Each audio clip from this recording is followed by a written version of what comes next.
Our topic for today is going to be Unit 1.4, and this is Day 1, but this isn't going to end up being probably in two parts. And so we have our first part here, and what we're going to be discussing is rules of exponents. And overall, our objective is going to be to add, subtract, and multiply polynomials and create examples to support our reasoning. And so that's kind of our overreaching goal. But really today what we're going to focus on is understanding and seeing how we can use these rules of exponents to help us do those three different things. And so as we look at what we have here, so we have kind of a template. So I want you to at least write these down on your paper, and I want you to leave some space, because what we're going to be doing throughout these two different parts is that we're going to be collecting these rules so that we at least can have something to go back and reference. So if you leave a couple lines on your notebook paper, we're just going to be basically writing a rule in there. So it doesn't have to be a whole lot, but we're going to have and talk about these 7 different things and how exponents work. So just make sure that you have that written down and we'll be okay. The first one that we're going to talk about is what we call the product rule. And so basically what we have when we look at product is basically when we multiply two numbers together. And so what we're going to be looking at is how exponents work when we're multiplying two numbers together. And so we have two sides to this. We have the number side and we have the algebra side. And so if we start with the algebra side, what we have here is that when we're multiplying like bases, we're going to add the exponents. When I say like bases, what these need to be is these need to be the same base. So it's not necessarily geared for degree, but it's more geared for the variable itself. Because when we look at variables and when we're multiplying variables, they don't have to have the same exponent. They can have different exponents. And that's exactly what's happening here. So if we look at the number side first, we have 2 to the second power times 2 to the third power. These have the same bases, and so we can actually multiply these to create something new. When we do this, we take 2 and keep the base. So we're going to keep the base, and then we're going to add the exponents. So 2 plus 3, which give us 5. So 2 to the second times 2 to the third is going to give us an answer of 2 to the fifth.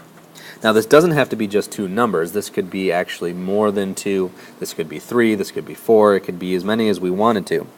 The whole idea, though, is that we have to identify the like bases. And so with the second example, we have all bases of 5, so that we know that we can combine these or we can multiply these together. So we have 1, 4, and 3. And so what we're basically going to do is we're just going to add all those exponents together. And so when we look at something like this, this gives us 5 to the 1, there's 5, and then 8, so 5 to the 8th power. So we're really just looking at that if they have the same base, we can multiply them together, and then we can add their exponents. Now the same thing is going to work when we have actual variable bases. So that's not going to change. Now we just have to be very careful with how we do this, and we're looking for just a singular variable. We're not looking for a group of variables. So we have x to the 9th and x to the 7th. That's going to give us an answer of x to the 9 plus 7, because what we're doing is we're basically just adding those together. And so my final answer is x to the 16th. So just keep in mind that when we multiply bases that are the same, we're going to add their exponents. Now if we look at a different example of this, now something there is a little bit more complex, there's a few more things going on in this problem that maybe we're used to. And so when we look at something in this nature, we see 2xy times 4y, or 4xy squared. Now, one thing that we have to keep in mind is that this is all multiplication here, because this is all multiplication here, this is all multiplication here. So what I'm going to do is I'm going to show you how we can approach problems like this. So realistically, we have 2 times x times y times 4 times x times y to the second. Now I'm going to use my commutative properties and my associative properties, where I can move things and I can group things that are similar to each other and kind of make this problem a little bit easier for me. So I'm going to take 2 times 4 times x times y squared. Because this is all multiplication, I can do this. Now if I look at certain things, I can multiply this, I can multiply these, and I can multiply these. Now these are just numbers, they don't have any exponents with them. These are bases because they're just variables, and these are bases. So when I do this, I can multiply 2 times 4, which is 8. I can also multiply x times x, which gives me x to the second, Because if you think about it, I'm just multiplying two bases and adding their exponents. This has a hidden 1 and this has a hidden 1. And then here I have y times y to the second, which will end up giving me y to the third. And so this would be my final answer. So the idea is that when we're going through this, we have to understand that if we're multiplying bases that are similar, we can add their exponents. Now the next rule that we're going to go to is what we call the quotient rule. Now quotient means division, or a division type of problem.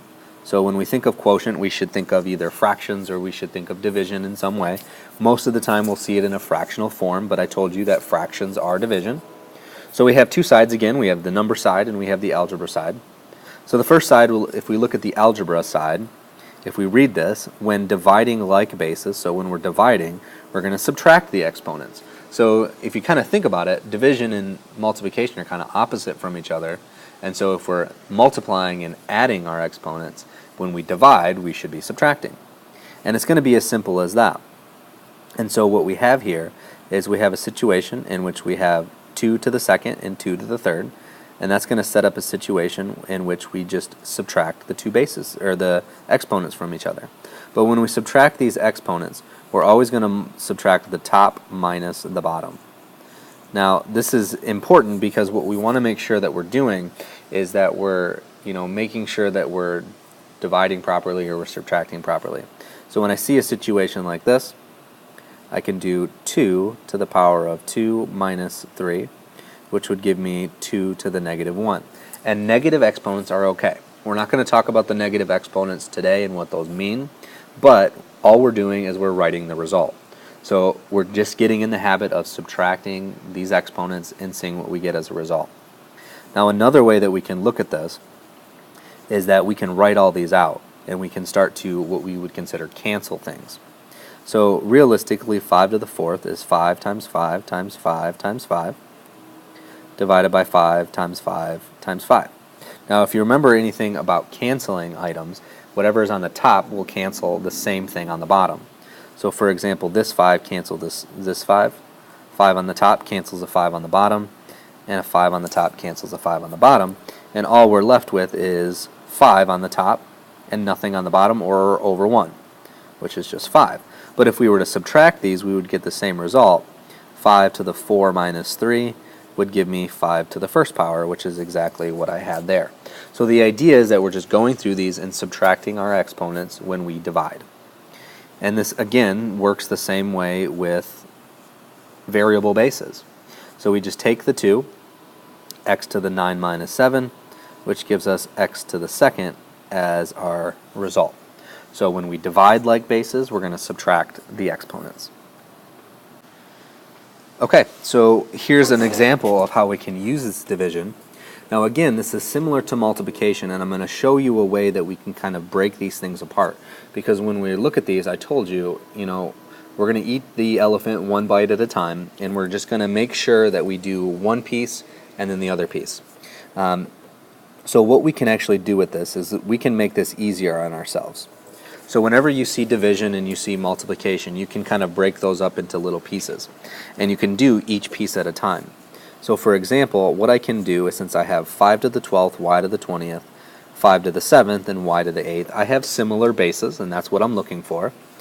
So I can separate 5 to the 12th over 5 to the 7th, and then I have y to the 20th over y to the 8th. So as long as I'm keeping everything where it is, I can take numerators and denominators and kind of isolate them so that I can evaluate each one of these at their own time. Because really, these are different from each other. So we have 5 to the 12th over 5 to the 7th. That's one part of the problem.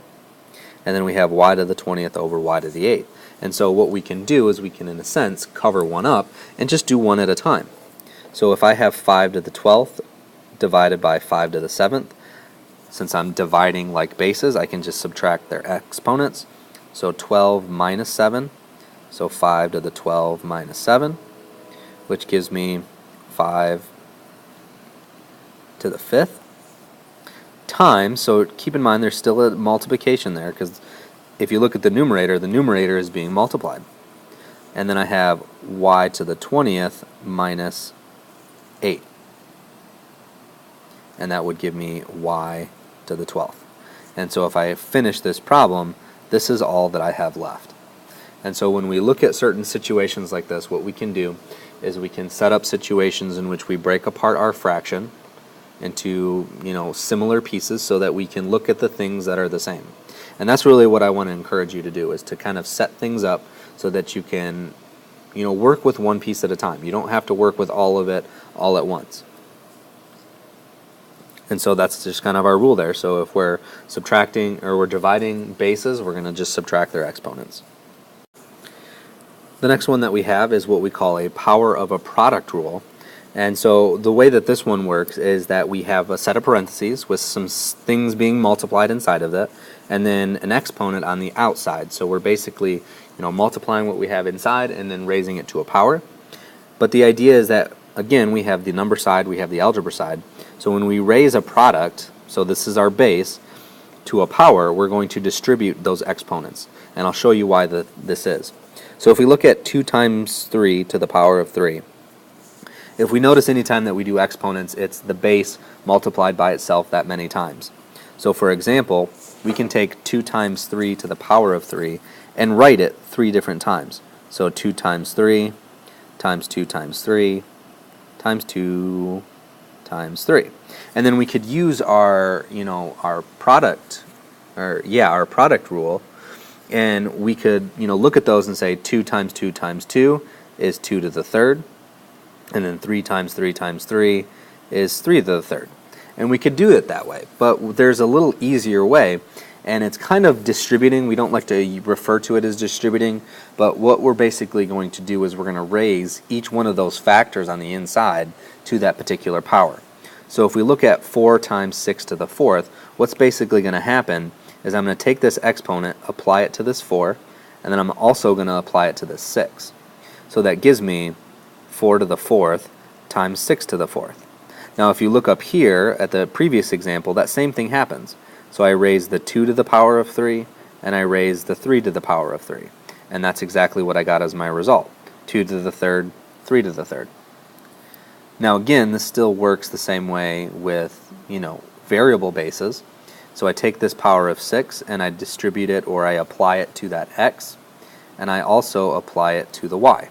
And so that gives me a final product of x to the 6th times y to the 6th.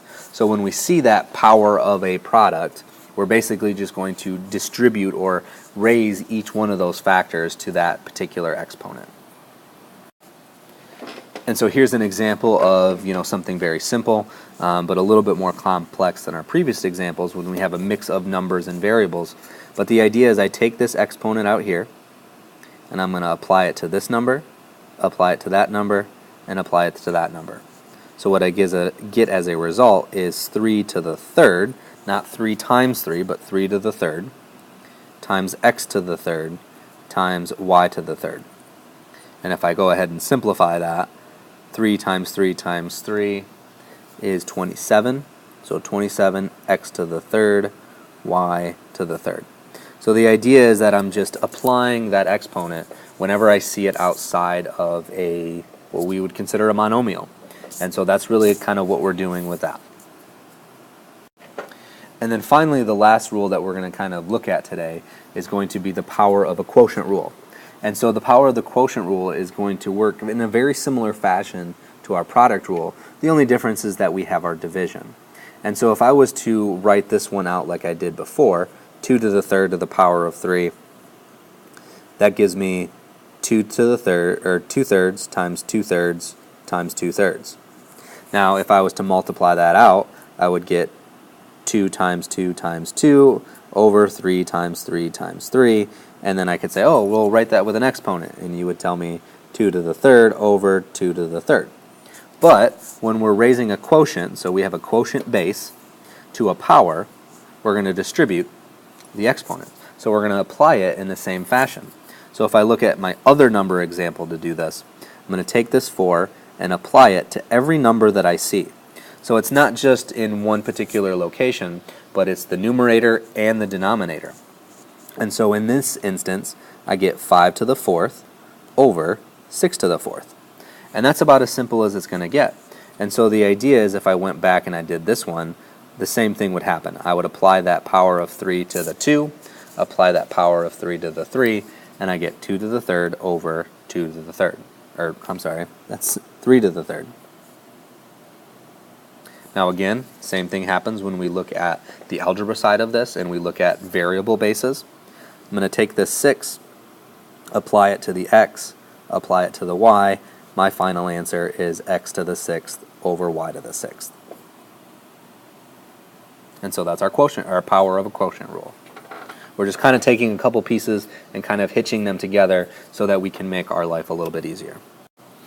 Now when I look at something a little bit more complex, this isn't just using our quotient rule, but this is also going to use our product rule, and this is also going to use some of our other rules in place too as well. So the whole idea of this is that when I look at something like this, I'm going to raise everything to this power. So I'm going to apply it to the numerator, and I'm going to also apply it to the denominator. Now when I look at this, I don't only just apply it to one thing that I want. This technically would say, if I'm going to apply it to the numerator and denominator, 2x to the power of 4 over 3y to the power of 4. Now if I was to cover something up like that, and I would say, oh, I don't want to look at that right now, I want to look at just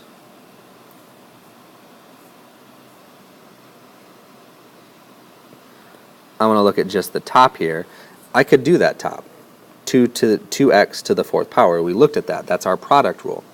But that's not really what we're looking for, because this is a little bit more drawn out process where I would take this 4, raise it to this power, or raise it to that, raise those to the power of 4, and I would get 2 to the 4th, x to the 4th. And then I would do the same thing down here, because this is the same product rule, the power of a product that I was doing before. But the idea is that we can kind of simplify this process a little bit. Not that that's wrong, because we can still go through that, but the idea is when I look back at my original problem, what I'm basically going to do is I'm going to apply this power of 4 not only to just the numerator and denominator, but everything in the numerator and everything in the denominator. So if I look at this, I'm going to take 2, raise it to the power of 4, take x, raise it to the power of 4, so I get 2 to the 4th, x to the 4th, and then divided by 3 to the 4th, y to the 4th. And then that would be my simplified answer. I could go ahead and multiply those out. I would get 16 x to the 4th over 81 y to the 4th. But the idea is that whenever we see that exponent outside of a parentheses, whether it's multiplication or division, we're going to take that and we're going to apply it to it. Now if we go back to our list that we have so far, we have a couple rules that we can fill in, and I'm going to give you the actual algebraic interpretation of this rule. And so the first one that we talked about was our product rule. So if we take a base raised to a power times another base, times the same base I should say, to a different power, we take those and we take the same value and we say x plus y. So the whole idea there is that we're multiplying the same base, you add the exponents. The quotient rule would be b to the x divided by b to the y. And that would give us an answer of b to the x minus y. Now the power of a product rule would look like this. We would have ab to the power of x, which would give me a to the x times b to the x. So the idea there is that we're just sharing that exponent with everything inside. And then the last one that we would, or the last two that we would have would be the power of a quotient. So we would have a over b to the power of x would give me a to the x over b to the x. And so those are the four that we did today, and then we'll take a look at the next three in part 2.